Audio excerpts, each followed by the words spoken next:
3 juta itu 50. Tapi kalau 3.100.000 jumlah penduduk di tingkat kabupaten kota, maka jumlah kursi itu memang menjadi 55. Nah, apakah kemudian pertanyaannya, apakah kemudian nanti itu ini sampai 3 juta lebih? Kita jangan berspekulasi lah.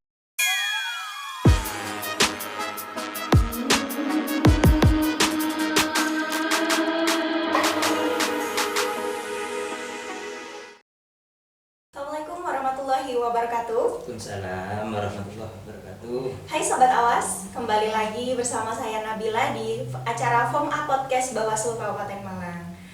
Luar biasa sekali, di hari yang cerah ini semoga teman-teman sekalian di rumah, rekan-rekan Sobat Awas yang dimanapun Anda berada, senantiasa tetap sehat walafiat di tengah adanya pandemi COVID-19 ini. Luar biasa, menjelang tahapan pemilu dan pemilihan serentak tahun 2024, Bawaslu Kabupaten Malang secara spesial kami mengundang Komisioner KPU Kabupaten Malang Divisi Teknis Penyelenggaraan Bapak Nur Hasin SPDI. Assalamualaikum Bapak. Waalaikumsalam Mbak Nabila. Alhamdulillah. Bagaimana kabarnya Pak? Alhamdulillah sehat. Alhamdulillah, luar biasa sekali. Pak Nur Hasin, saya panggilnya Pak Nur atau Pak Nur Hasin? Boleh panggil Pak Nur Hasin, boleh Bang juga. Oh, Bang aja ya. Oke. Tak kenal maka tak sayang nih Bang. Ya. Mungkin Sobat Awas di rumah itu banyak sekali yang ngefans nih sama Pak Nur Hasin ini diam-diam. Mungkin kita akan berbicara terkait profil Bapak dulu aja. Bagaimana kemudian Bapak jenjang karirnya sehingga saat ini menjadi komisioner di KPU Kabupaten Malang Divisi Teknis Penyelenggaraan. Oke. Baik, terima kasih Mbak Nabila ya. Assalamualaikum warahmatullahi wabarakatuh. Sahabat-sahabat semua yang saya hormati, bicara soal karir sebenarnya saya sederhana saja. Tidak ada sebenarnya cita-cita niat menjadi salah satu pemangku kepentingan yang ada di Kabupaten Malang soal penyelenggaraan pemilu maupun pemilihan. Hanya kalau bicara soal karir, pertama saya awali dulu 2004-2009 itu pernah di KPPS waktu itu. Terus kemudian daftar PPK tahun 2014-13 itu tidak masuk nominasi. Habis itu 2017 menjelang pemilihan gubernur 2018 waktu itu nyoba nasib untuk mendaftar di penyelenggara ad hoc PPK Kecamatan Bantur, alhamdulillah masuk.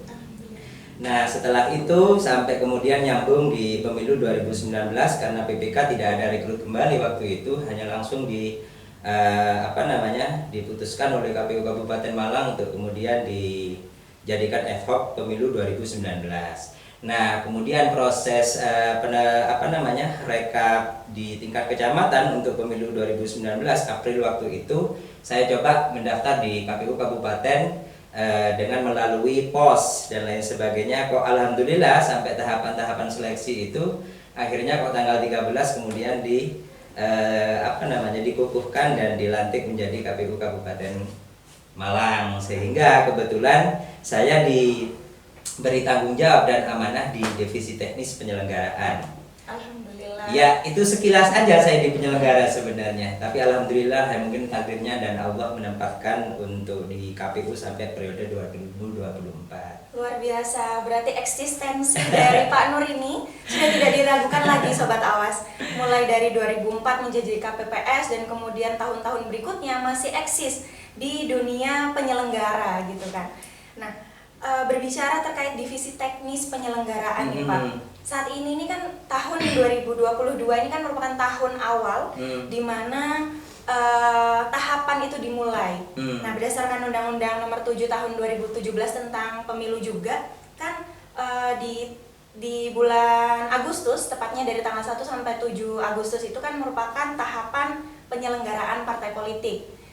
Pendaftaran maksud saya, tahapan pendaftaran partai politik. Nah, kemudian sebenarnya saya juga sempat research bahwasanya ada namanya parliamentary threshold atau ambang batas. Sebenarnya ambang batas dari parlemen atau perolehan kursi itu berapa sih Pak? Oke. Makasih Mbak Nabila ya. Jadi pertama saya awali dulu begini ya. Jadi bicara soal penyelenggara pemilu, kita itu sebenarnya kerja kan soal kerja administratif.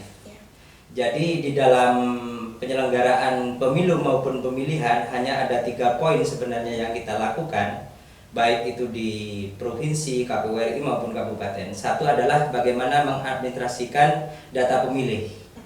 Yang kedua, bagaimana mengadministrasikan peserta pemilu. Yang ketiga, bagaimana mengadministrasikan hasil dari pemilu atau pemilihan itu sendiri. Nah, sebenarnya 3 poin ini penting yang menjadi dasar di setiap proses tahapan penyelenggaraan pemilu maupun pemilihan di Indonesia. Nah, kalau bicara soal tahapan program dan jadwalnya, kita sama-sama ketahui bahwa sudah ditetapkan tanggal 14 Februari itu menjadi salah satu hari yang kemudian itu pemungutan dan penghitungan suara nantinya. Nah, ini menjadi salah satu pesta demokrasi yang luar biasa karena berbarengan dengan, kalau katanya teman-teman itu, hari Valentine. Oh iya. Sehingga disebut juga oleh rekan-rekan itu menyebutnya sebagai demokrasi Valentine gitu kan. Ya mudah-mudahan nanti proses penyelenggaraan itu dipenuhi dengan kasih sayang gitu kan. Amin. Nah, amin. Kembali kepada soal tahapan, jadi drafting PKPU yang selama ini sudah ada di dan di-share oleh KPU RI, cuma memang belum ditetapkan menjadi PKPU. Itu kalau bicara soal tahapan di Undang-Undang 7 2017 itu kan memang 20 bulan untuk tahapan penyelenggaraan pemilu. Beda dengan pemilihan. Kalau pemilihan itu tahapannya kan hanya 11 bulan. Tapi kalau pemilu itu 20 bulan. Praktis kalau kemudian nanti itu 14 Februari 2024 itu menjadi hari dan tanggal pemungutan dan penghitungan suara, berarti 20 bulan ditarik mundur. Itu Juni 2022 kita sudah memulai masuk tahapan persiapan terkait dengan mulai dari perencanaan, anggaran, terus kemudian aturan dan lain sebagainya. Nah, kembali kepada pertanyaan Mbak Nabila tadi soal soal pendaftaran partai politik sebagai peserta pemilu. Sebenarnya kalau divisi teknis itu ada beberapa yang menjadi core bisnisnya. Yang pertama memang soal pendaftaran partai politik sebagai peserta pemilu. Yang kedua soal penataan daerah pemilihan. Yang ketiga soal yang hari ini itu baru, kalau kemudian nanti tidak ada perubahan seperti di Pilkada 2020 kemarin, dana kampanye ini juga menjadi salah satu bagian pekerjaan dari divisi teknis. Terus kemudian nanti ada lagi yaitu terkait dengan soal pelaksanaan pencalonan. Jadi pencalonan dalam hal ini adalah pencalonan yang terkait dengan calon DPRD Kabupaten Malang, pendaftaran calon DPRD Kabupaten Malang. Terus kemudian beda dengan calon calon DPR provinsi atau presiden, itu memang ranahnya kalau presiden itu KPU RI. Terus kemudian nanti itu ada yang namanya pemungutan dan penghitungan suara, kemudian dilanjutkan dengan rekap secara berjenjang, mulai dari tingkat kecamatan sampai dengan tingkat kabupaten sampai provinsi. Terus kemudian yang terakhir adalah soal penetapan calon terpilih. Itu juga menjadi bagian dari core bisnisnya divisi teknis penyelenggaraan. Nah, kembali ke soal yang namanya pendaftaran peserta pemilu partai politik, pertanyaan Mbak Nabila. Jadi nanti itu menjadi awal dari pekerjaan divisi teknis soal pendaftaran partai politik. Itu pendaftaran partai politik itu nanti Agustus. Ya. Agustus 2022. Itu masanya 6 bulan. Jadi mulai dari proses pendaftaran, verifikasi administrasinya, kemudian verifikasi faktualnya, terus kemudian sampai nanti penetapan oleh KPU RI itu sampai 6 bulan ke depan terhitung mulai Agustus ini. Jadi diawali kalau untuk pendaftaran partai politik itu yang kita sama-sama tahu kalau memang nanti tidak ada perubahan itu, satu, untuk pendaftaran partai politik itu kalau untuk di tingkat kabupaten, ya kita awali di KPU RI dulu, harus punya kepengurusan di seluruh provinsi yang ada di Indonesia, terdaftar di Kemenkumham dan lain sebagainya itu. Kalau di tingkat provinsi ini harus memiliki jumlah kepengurusan di 75% jumlah provinsi yang ada di Jawa Timur. Kalau di tingkat kabupaten itu minimal harus ada kepengurusan tingkat kecamatan itu 50%. Dan kepengurusannya itu harus memenuhi 30% kuota perempuan.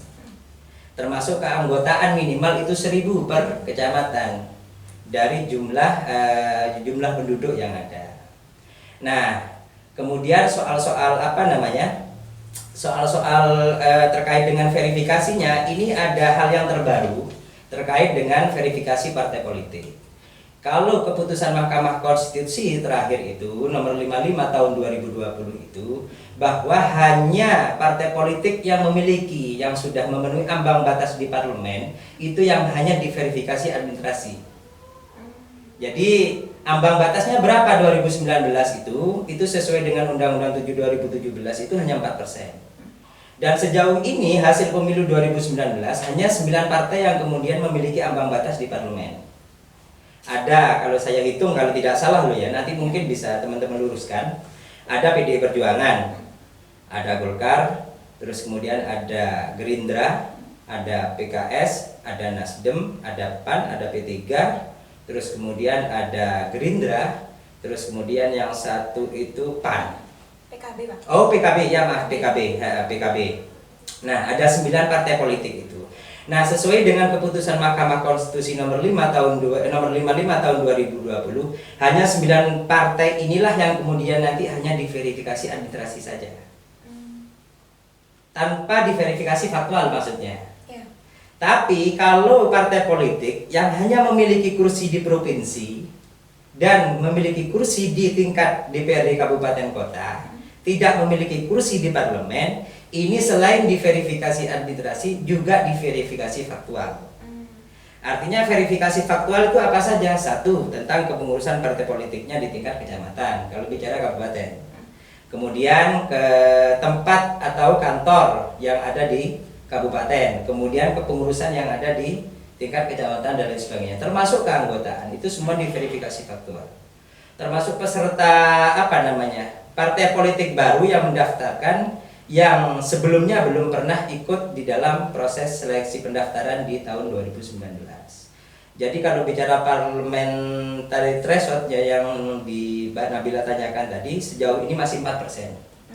Sebelum-sebelumnya itu kan 3,5%, terus kemudian pernah berapa persen dulu itu? 2,5, kemudian 3,5, bahkan yang terakhir 4%. Nah, ini memang salah satu hal yang menjadi tantangan tersendiri tentunya bagi semua peserta atau partai politik, bagaimana kemudian ke depan ini nanti tidak hanya soal kepengurusan dan lain sebagainya, silahkan berlomba-lomba untuk kemudian nanti mencapai parliamentary threshold ini sebesar 4%. Itu Mbak Nabila, terkait dengan pendaftaran peserta pemilu, verifikasi partai politik secara administrasi maupun verifikasi faktual. Oke, berbicara terkait dengan parliamentary threshold ya, Pak. Pada tahun 2019 itu kan hasil perolehan suara itu yang lolos kan lazimnya, kita berbicara kata lazimnya saja, parliamentary threshold itu ambang batas. Nah, ambang batasnya itu yang lolos itu kan sebanyak 9 partai. Nah, menurut Bapak sendiri, dengan diloloskannya atau tidak diverifikasi secara faktual ke 9 partai politik ini, menurut jenengan itu bagaimana? Sedangkan menurut Perludem itu saya baca bahwasanya hal itu akan menimbulkan berbagai macam problematika hukum atau problematika politik. Di antaranya kepengurusan ganda, kemudian bisa jadi keanggotaan ganda di sana. Karena kan verifikasi administrasi itu tidak mengakomodir atau tidak bisa membaca situasi terkait misalkan katakanlah anggota ini sudah meninggal dunia atau sudah pindah ke pengurusan parpol atau bahkan pindah kewarganegaraan gitu, Pak. Oke. Tentu semua hal itu menjadi sebuah subjektivitas ya. Ketika keputusan Mahkamah Konstitusi nomor 55 ini tahun 2020 ini sudah diputuskan gitu kan. Bicara soal parliamentary threshold tadi 4%, terus kemudian bicara soal yang verifikasi administrasi dan verifikasi faktual ada perbedaan di sana, yaitu memang dari sisi hukum ya, sekali lagi itu pasti nanti akan banyak yang kemudian berbeda pendapat. Tapi apapun yang perbedaan pendapat itu, senyampang itu dilakukan dengan regulasi rule of the game yang kemudian itu tidak bertentangan dengan hukum yang ada di Indonesia, silahkan saja. baik itu dari kelompok A, kelompok B, masyarakat A, masyarakat B, dan lain sebagainya. Tapi yang pasti selama memang keputusan Mahkamah Konstitusi itu belum dianulir atau belum ada keputusan baru yang kemudian itu berubah itu, ya tetap harus kita hormati. Soal kemudian ada perbedaan, ada ranah yang kemudian tempat untuk melakukan JR itu gitu loh. Perwakilan dari masyarakat ataupun dari partai politik saya persilahkan, tapi kami hanya melaksanakan tugas yang pasti nanti apapun keputusan dari KPU RI tentunya yang berkaitan dengan PKPU beserta seluruh dengan jajaran rule of the game di bawahnya PKPU dan seterusnya, pasti itu yang kita laksanakan. Itu Mbak Nabila. Ya. Kan dari pemungutan suara, maksud saya pemungutan suara pada tahun 2019 itu kan terdapat 16 partai politik ya Pak, 16 partai politik yang mendaftar pada penyelenggaraan tahun 2019. Nah, tetapi hanya terdapat 9 saja yang memenuhi atau lolos di ambang batas itu tadi. Nah, kemudian bagaimana Pak nasib dari dari 7 parpol yang tidak lolos ini? Apakah mereka itu harus melaksanakan verifikasi administrasi ulang sebagaimana partai politik baru atau bagaimana Pak? Ya, jadi begini.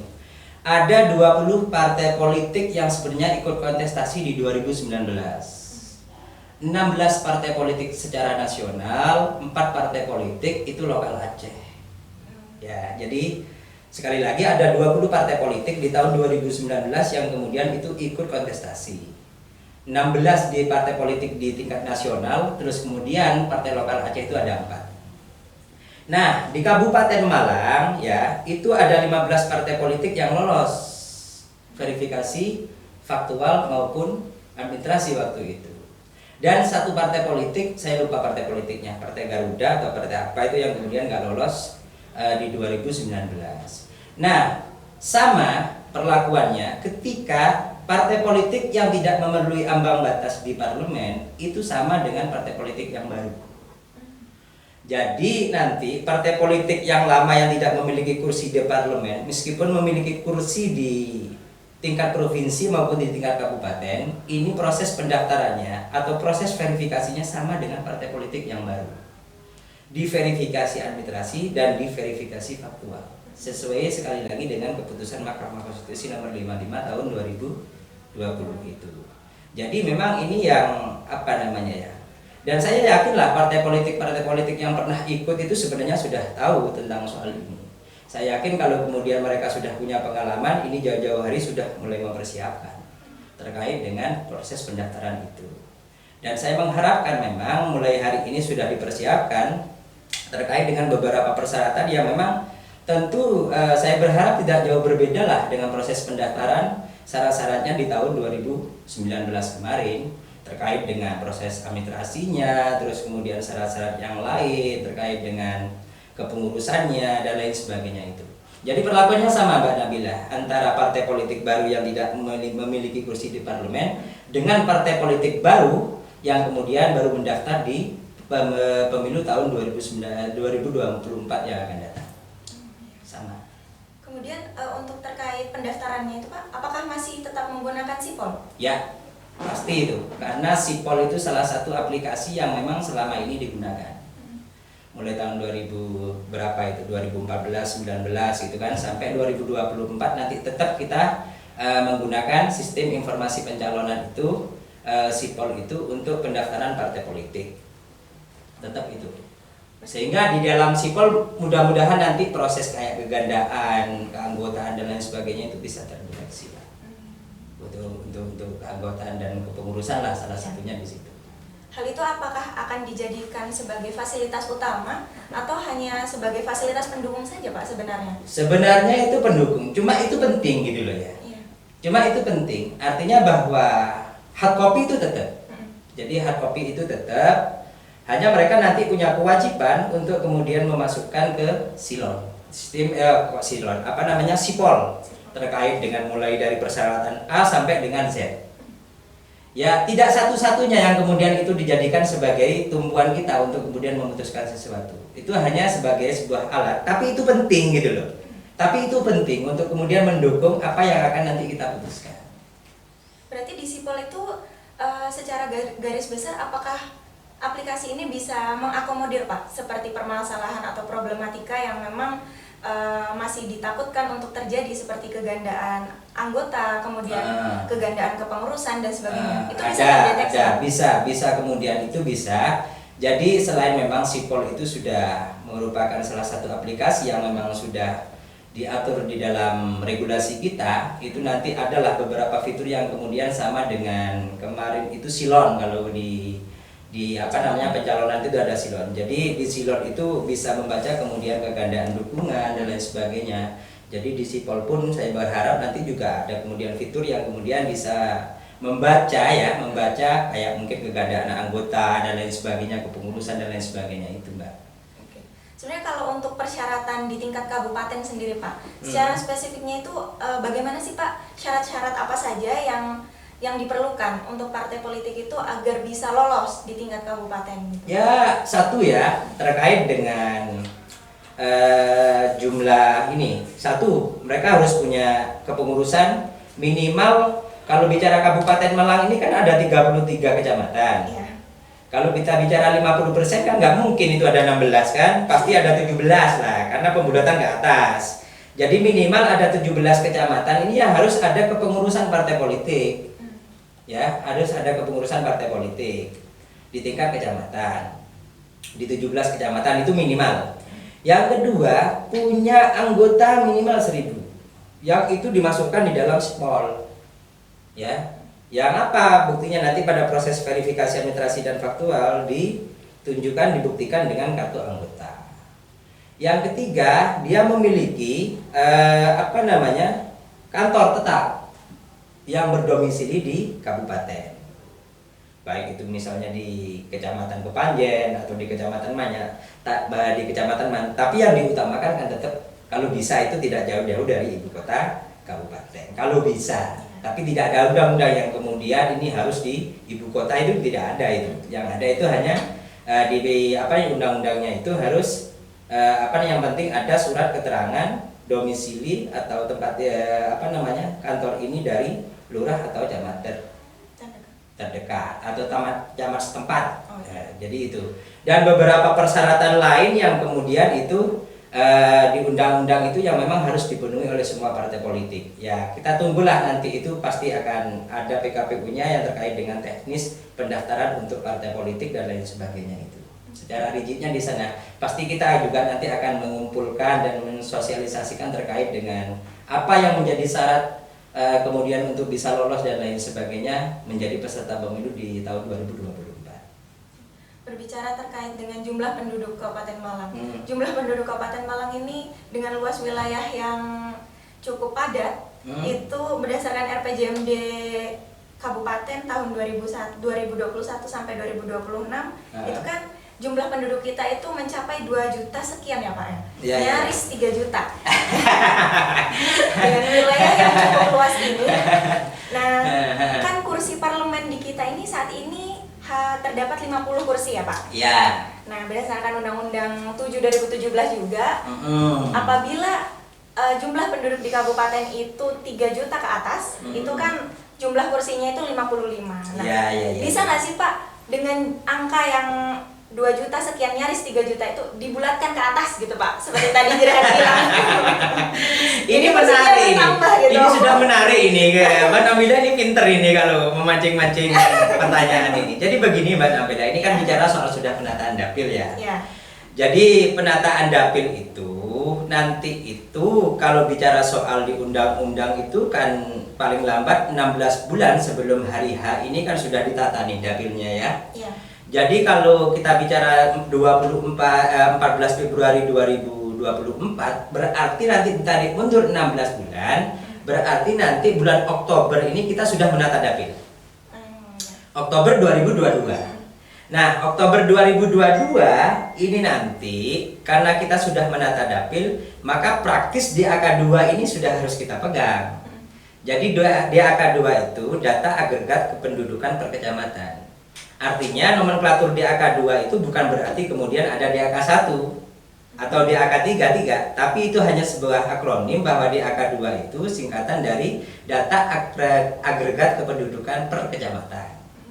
Nah, data agregat kependudukan agregat kependudukan per kecamatan inilah yang kemudian nantinya akan menjadi basis kita, dasar kita untuk menata dapil.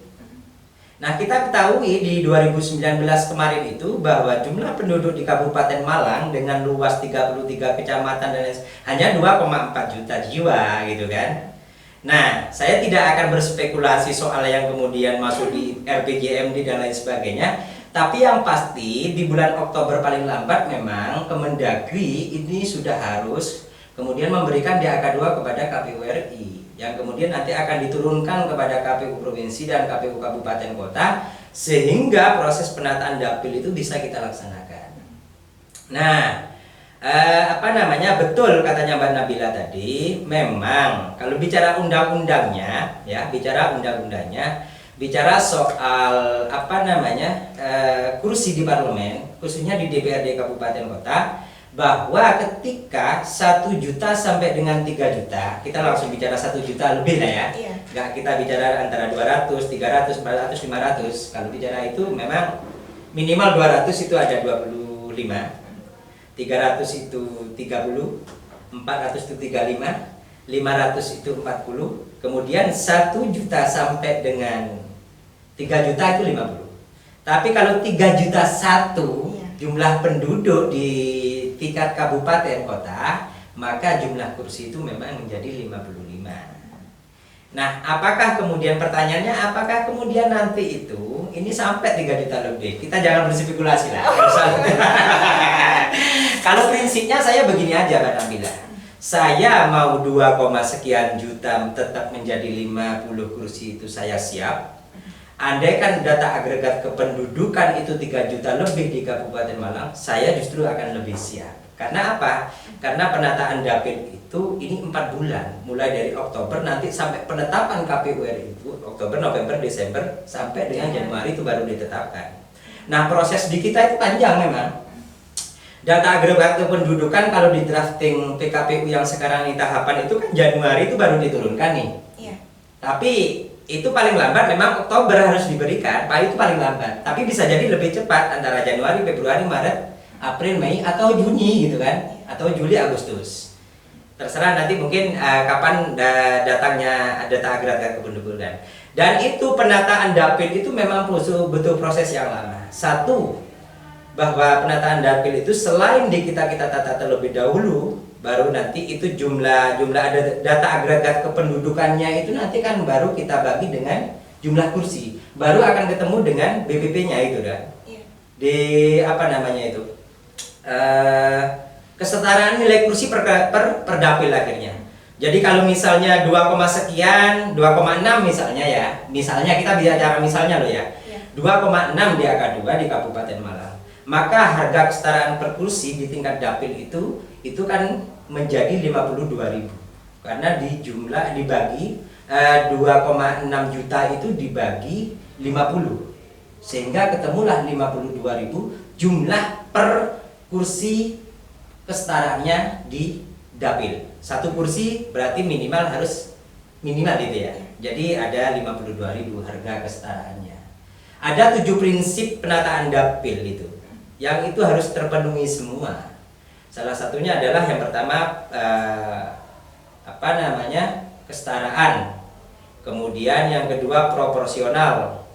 Yang ketiga adalah sistem pemilu sistem proporsional. Yang ketiga proporsional. Yang keempat itu prinsip kesinambungan. Terus kemudian yang kelima itu prinsip sosial budaya. Yang ketujuh adalah prinsip saya lupa yang ketujuh itu prinsip kohesivitas, integralitas itu yang prinsip ketujuh itu. Jadi prinsip kesetaraan yang pertama itu adalah bicara soal one man one vote one value. Artinya bahwa jumlah penduduk misalnya di Kabupaten Malang itu 1 orang dinilai 1 suara 1 nilai. Tidak kemudian misalnya Nur Hasin dinilai 2, tidak. tapi dinilai 1. Yang kedua, faktor sistem proporsional pemilu. Maka karena jumlah penduduk di Kabupaten Malang ini besar, maka kita juga harus yang namanya mengutamakan dapil besar. Dapil besar itu antara satu dapil itu 6 kursi sampai dengan 12. Jadi kalau dapil kecil itu minimal 3 per dapil sampai dengan 5 atau 6. Nah, yang kedua adalah sistem yang pertama tadi adalah yang kedua sistem proporsionalitas ya prinsipnya ya. Yang ketiga itu adalah integralitas. Integralitas ini tidak boleh kemudian satu dapil dengan dapil lain ini loncat. Dapil lain dengan dapil ini loncat itu tidak boleh. Artinya misalnya dapil 3 ini kan bicara soal dari Kecamatan Sumber Manjing Wetan sampai dengan Donomulyo. Nggak boleh misalnya itu Kepanjen itu atau mungkin Wagir itu menjadi dapil 3. Ini nggak integral namanya, nggak integral. Jadi kesatuan wilayah yang kemudian infrastruktur dan jaringan itu bisa tersambung, itu integralitas. Iya, itu prinsip integralitas. Kohesivitas, ini bicara kohesivitas itu sebenarnya yang masih berkaitan dengan dapil provinsi. Jadi kalau dapil provinsi untuk Malang Raya ini kan dapil 6. Ya kan, dapil 6. Jadi Kabupaten Malang misalnya ini Donomulyo atau mungkin Sumawe atau mungkin Lawang. Donomulyo ini nggak boleh masuk dapil Blitar misalnya karena sudah berbeda dengan dapil provinsi. Ini nggak boleh. Lawang misalnya ikut Pasuruan atau mungkin Ampel Gading ikut satu kecamatan itu ikut dapilnya Lumajang misalnya. Ini kan nggak sesuai dengan dapil provinsi. Kemudian yang keempat itu ada prinsip kesinambungan. Artinya bahwa penataan dapil di Kabupaten Malang khususnya ini harus tetap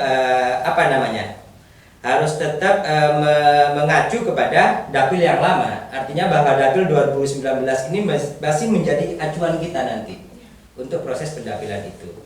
Nah, kemudian sosial budaya.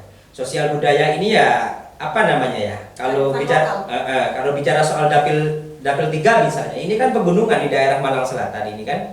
Jadi mulai mata pencaharian, sosial budayanya dan lain sebagainya kan hampir mirip.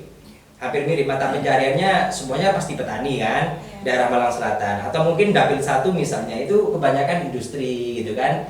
Mulai Kepanjen sampai kemudian Gondang Legi dan seterusnya itu. Jadi sosial budaya seperti itu. Itu Mbak Nabila. Jadi sekali lagi penataan dapil ini menjadi memang salah satu yang nantinya akan prosesnya panjang. Ya, setelah kita menata, itu nanti juga ada prosesnya, salah satunya adalah GD, Focus Group Discussion, yang nanti akan kita undang semua stakeholder yang berkepentingan, termasuk diantaranya peserta pemilu, kemudian LSM, kemudian Bawaslu sebagai pengawasan, dan juga semua dinas-dinas terkait yang kemudian punya kepentingan dan berkepentingan di dalam proses pelaksanaan itu. Dan di kita sebenarnya hanya memiliki kewajiban untuk menata saja. Kita nggak punya kewajiban untuk menetapkan bahwa dapil untuk pemilu 2024 ini ditetapkan oleh KPU Kabupaten Malang. Tidak. Kita itu hanya menetapkan usulan saja. Usulan dapil. Oh, ternyata di Kabupaten Malang selesai kita menata, kemudian dilakukan FGD dengan menghadirkan beberapa stakeholder, terus kemudian meminta masukan sebagai pertimbangan kita. Ini loh ada 4 usulan yang sudah kita tetapkan untuk kita usulkan kepada KPU RI melalui KPU Provinsi. Apapun yang menjadi keputusan nantinya itu adalah penetapannya KPU RI. Nah, kita tahu hari ini itu ada 7 dapil di Kabupaten Malang. Dan minimal itu ada satu dapil itu 7 kursi. Dan paling besar itu dapil 6 adalah 8 kursi, sehingga pas 50. Makanya Kabupaten Malang sesuai dengan prinsip sistem pemilu yang proporsional tadi, mengutamakan dapil yang besar. Kita ini mengikuti untuk yang dapil yang besar, yang minimal 6 ke atas jumlah kursinya per dapil. Itu Mbak Nabila. Berarti masih ada kemungkinan ya Pak, nanti dapil di Kabupaten Malang yang saat ini jumlahnya 7 itu nanti akan berubah. Memang tidak ada aturan kemudian itu harus 7, harus 8, harus 9, harus 10. Memang tidak ada aturan yang kemudian menetapkan itu gitu kan. Cuma prinsip proporsionalitas mengutamakan dapil besar ini menjadi salah satu yang mungkin menjadi pertimbangan gitu kan. Ya bisa jadi ya sekali lagi nanti itu sesuai dengan masukan, tanggapan dan lain sebagainya, bisa jadi mungkin ada 9 dapil, 8 dapil atau bahkan mungkin 10 dapil kan. Iya. Kalau misalnya ada 10 dapil berarti kita mengikuti dapil kecil gitu kan. Karena jumlah kursinya pasti kalau 10 dapil itu per dapil pasti 5 kursi. Minimal itu atau 4 kursi kan begitu. Tapi sekali lagi, seperti apapun nanti hasilnya, kita hanya mengusulkan saja, menetapkan usulan. Keputusan akhir tetap ada di keputusan KPU RI. Berapapun nanti yang kemudian Kabupaten Malang itu dapilnya. Itu Mbak Nabila. Memang berarti ya dapilnya berubah, maka jumlah kursinya juga akan berubah ya Pak secara otomatis. Gitu. Jadi kita tunggu saja nanti pada bulan Januari 2023. Kalau jumlah dapilnya nggak berubah, pasti kursinya tetap. Oh iya. Ya, pasti jumlah kursi per dapil tetap. Tapi kalau kalau nama dapilnya kayak tahun kemarin 2019 kan hanya berbeda nama dapil. Jumlah dapil tidak berubah. Maksudnya kecamatannya? Iya, tidak berubah. Yang berubah itu hanya nama dapil. Dulu di dapil 3 Kecamatan Bantul itu dulu dapil 5. Oh. Dapil 5, dapil 6 itu Wagir, Promengan, terus kemudian Ngajum dan seterusnya itu. Dapil 5 di Bantul mulai dari Donomulyo sampai dengan sampai dengan Sumawi. Baru 2019 itu tidak ada perubahan, kemudian hanya diganti nama dapil saja. Hal itu apa Pak penyebabnya? Kalau soal itu memang menjadi kewenangan KPU RI. Ya, sekali lagi menjadi kewenangan KPU RI terkait dengan perubahan nama dapil. Oh, iya. Ya, saya nggak tahu persis aturannya seperti apa. Yang pasti menurut informasi dari beberapa teman-teman, kalau saya tidak ini ya. Mudah-mudahan nanti setelah ini mungkin ada teman-teman yang bisa klarifikasi di luar itu WA saya. Di aturannya memang tidak boleh, misalnya tetap harus ada perubahan dasarnya seperti ini. Nah, itu malah syukur gitu ya. Semua kewenangan untuk penetapan dapil maupun perubahan nama dapil itu semuanya di KPU RI. Itu Mbak Nabila. Pada intinya prinsipnya harus tetap memenuhi 7 prinsip itu tadi ya Pak. Prinsip, betul. Berarti tidak mungkin ketika Sumawe nanti jadi satu dapil dengan Wonosari itu jauh kayaknya jauh sekali. Luar biasa. Berarti sudah siap ya Pak menuju penyelenggaraan pemilu dan pilkada pada tahun 2024 ini nanti. Justru kita sudah gak sabar nih. Karena sudah terlalu lama menganggur. Gak Mbak. Jadi dari awal memang kita sebenarnya ini apapun yang menjadi keputusan pimpinan kami di KPU RI maupun di KPU provinsi, kita siaplah melaksanakan. Seperti apapun lah. Yang penting bismillah menuju 2024 ini nanti yang hari ini kita launching di KPU RI itu nanti juga mungkin dihadiri oleh teman-teman Bawaslu dan teman-teman yang pemirsa di luar sana bisa juga nanti melihat untuk di channel YouTube-nya KPU RI karena itu memang secara live. Mudah-mudahan lah proses persiapan menjelang 2024 nanti di Kabupaten Malang khususnya, prinsipnya kalau saya selaku penyelenggara teknis di penyelenggaraan itu ini siap lahir batin, insya Allah begitu. Insya Allah, mudah-mudahan. Kalau untuk persiapannya nih Pak, secara spesifik, persiapan apa yang telah dilakukan KPU Kabupaten Malang dalam menyambut penyelenggaraan tahapan 2024 ini? Oke, yang pertama soal kita melakukan beberapa konsolidasi yang terkait dengan menyiapkan untuk pemilu tahun 2024. Selain memang kita mempererat dan juga lebih mengompakkan di tingkat internal kita sendiri juga, dan itu dibahas dalam setiap pleno di setiap minggunya. Kita juga melakukan komunikasi dengan stakeholder tanpa tanda kutip, bukan sebagai calon peserta pemilu tapi dengan lembaga-lembaga dinas seperti seperti Kesbangpol, Dispenduk Capil, di Kominfo dan lain sebagainya untuk menyiapkan menyiapkan untuk pemilu 2024. Khususnya bicara soal misalnya soal sekarang ini kan yang dipersiapkan nanti itu kan data pemilih. Maka kita tak henti-hentinya berkomunikasi dengan Dispenduk terkait dengan pemutakhiran data pemilih berkelanjutan, dengan Diskominfo terkait dengan jaringan infrastruktur yang ada di semua wilayah khususnya di Kabupaten Malang, terus dengan Kesbangpol yang memang juga punya kepentingan penuh juga, artinya punya kepentingan dalam tanda kutip itu yang nantinya akan selalu ikut bekerja sama dengan KPU di dalam proses mulai dari pelaksanaan sampai dengan finishing dari setiap proses tahapan di KPU. Ya intinya apa namanya ya, kita berusaha untuk mengakomodir, mengkonsolidasikan terkait dengan persiapan tahapan di 2024 dengan stakeholder yang berkepentingan, bukan dengan yang saya sebutkan tadi itu ya, bukan tanda kutip itu. Semata-mata hanya untuk konsolidasi ya, menjelang tahapan 2024. Kalau boleh tahu nih Pak, ada bocoran nggak? Kira-kira nanti rencananya pada tahun 2024 itu akan terdapat berapa surat suara gitu Pak? Sedangkan kan pada 2019 dengan jumlah surat suara yang 5 itu saja, menyebabkan problematika yang luar biasa gitu. Aduh, menarik nih. Saya boleh minum ya? Ya boleh, silakan. Kita minum dulu. Menarik itu pertanyaan Mbak Nabila itu. Jadi begini Mbak Nabila ya.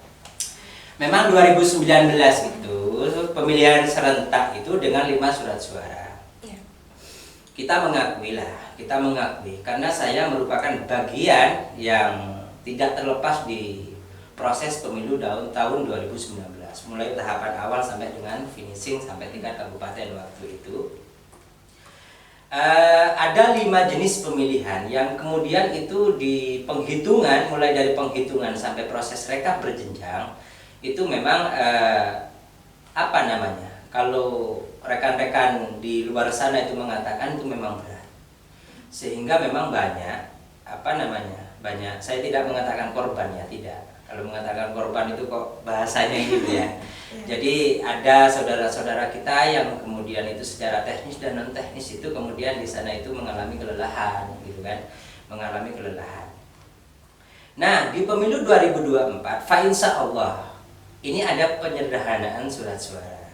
Nah, KPU RI ini sudah 2 kali melaksanakan simulasi terkait dengan proses pemungutan dan penghitungan surat suara.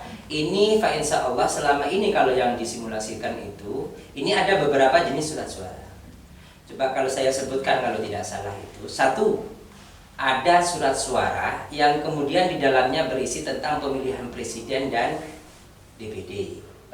Pemilihan presiden dan DPR RI. Ya, Jadi satu surat suara. Jadi satu surat suara itu di dalamnya ada 2 jenis pemilihan. 1 pemilihan DPR dan pemilihan presiden. Yang kedua, 1 jenis suara pemilihan DPD.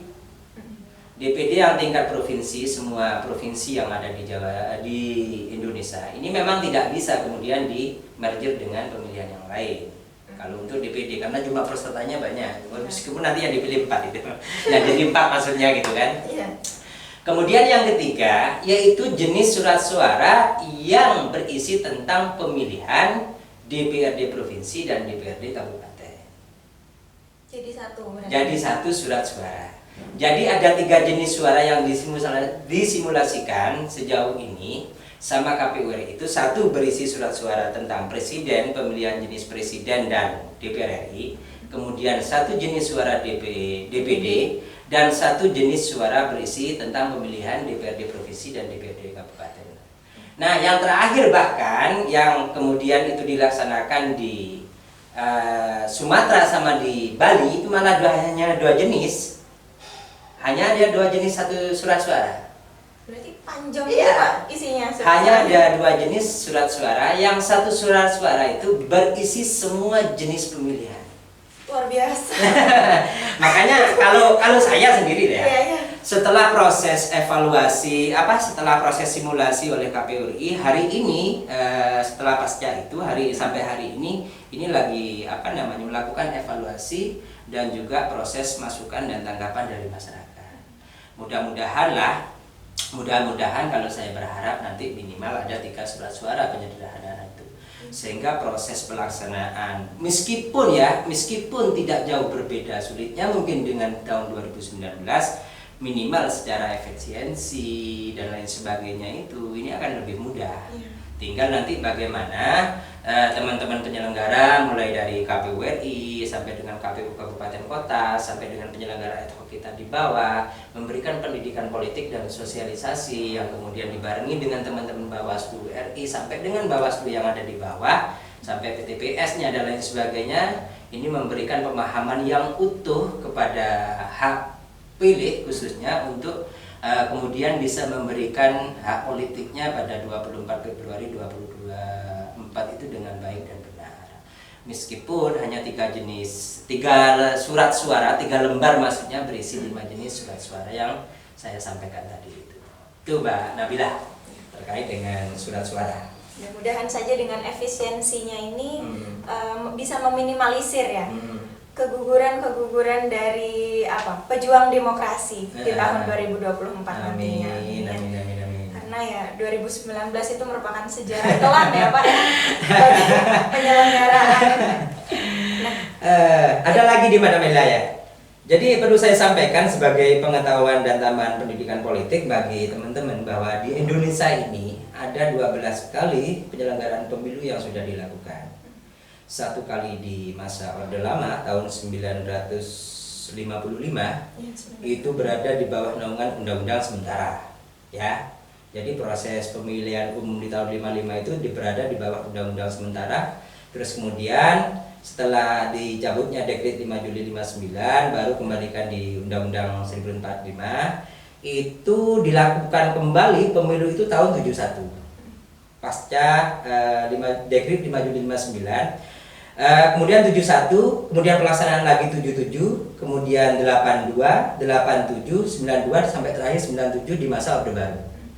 Jadi sekali di masa Orde Lama, 6 kali di masa Orde Baru, dan 5 kali pasca reformasi. 99, 2004, 2009, 2014 dan 2019. Bahkan nanti yang ke-13 kalinya ini di 2024. Dan dalam sejarah pemilu di Indonesia hanya 2019 yang kemudian menjadi salah satu penyelenggaraan pemilu yang paling unik dan paling mudah lah.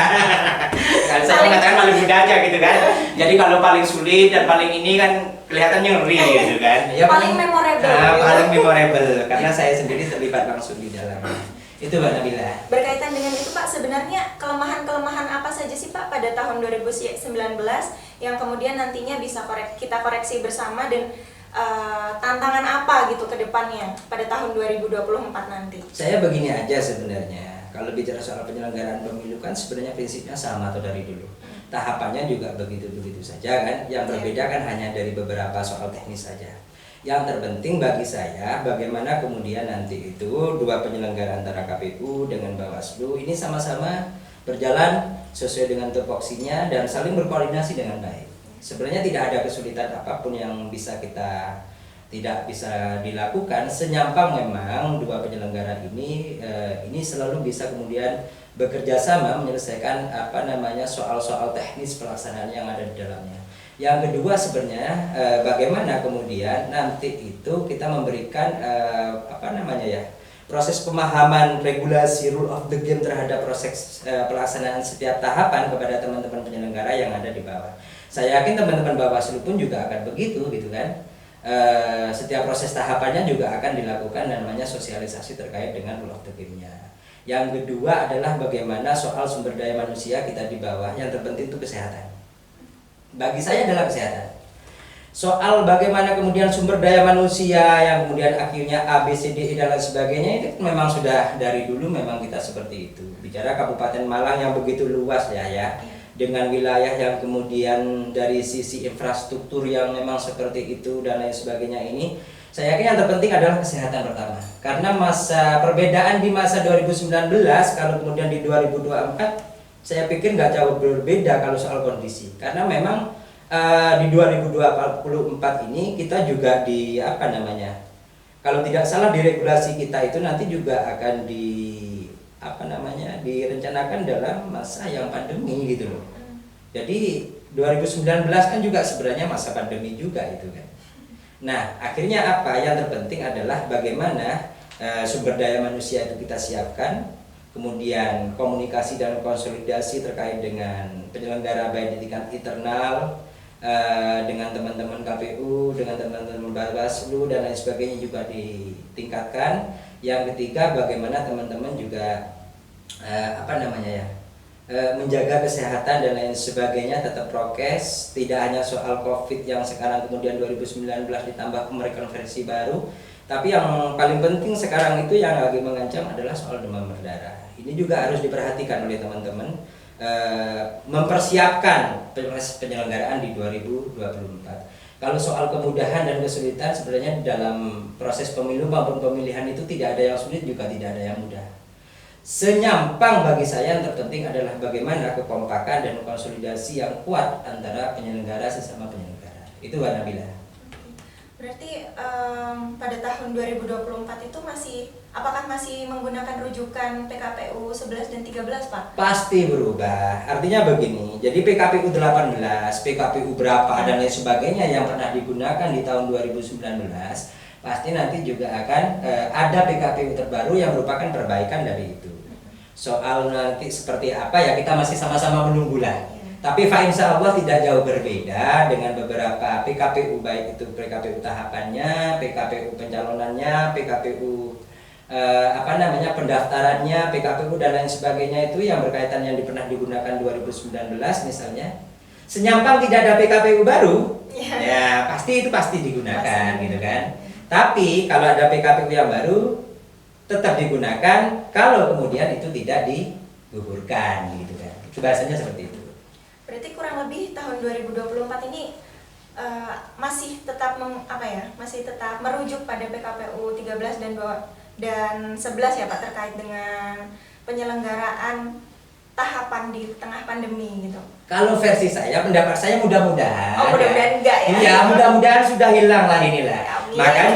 Makanya untuk kemudian nanti mulai tahapan di 2022, 2023 dan seterusnya sampai pelaksanaan di 2024, ini marilah sama-sama masyarakat kita itu ini menyesuaikan apa yang kemudian diinstruksikan oleh pemerintah supaya negara kita ini cepat keluar dari kondisi yang kemudian sedikit banyak membawa dampak terhadap tidak hanya perekonomian, bahkan kehidupan sosial di lingkungan masyarakat kita ini kan berubah drastis dengan adanya COVID ini. Nah, untuk bisa keluar dari itu, mari kita bersama-sama mengikuti apa yang dilakukan dan diinstruksikan oleh pemerintah, mulai dari salah satunya apa itu yang disuntik-suntik itu? Vaksin. Vaksin, prokes dan lain sebagainya itu gitu kan. Mudah-mudahan ya, harapan saya di 2024 ini sudah tidak lagi pelaksanaan proses tahapan itu di masa pandemi. Itu harapan saya. Sehingga nanti tidak hanya bagi penyelenggara bisa bebas kemudian melaksanakan sosialisasi dan BIMTEK-nya, tapi juga bagi teman-teman Bawaslu, juga bagi teman-teman peserta pemilu untuk melakukan kampanye dan lain sebagainya, ini bisa ini luas. Lebih asik kalau offline ya Pak ya, tidak ada pandemi, tidak ada betul sekali. Lebih gitu. Asik offline, bisa bertatap muka langsung, bisa melihat dia itu masih masih kuat dan sehat. Ternyata dia masih ini A B C D E. Bisa guyon lah, artinya bisa guyon secara langsung gitu. Oke.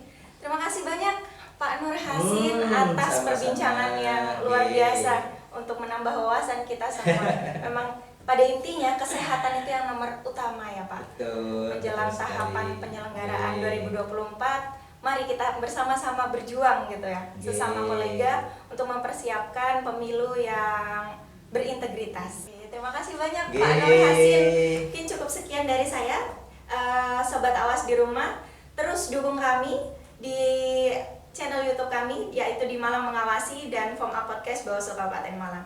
Jangan lupa like, komen, dan juga subscribe, dan juga nyalakan lonceng notifikasinya. Terima kasih. Assalamualaikum warahmatullahi wabarakatuh.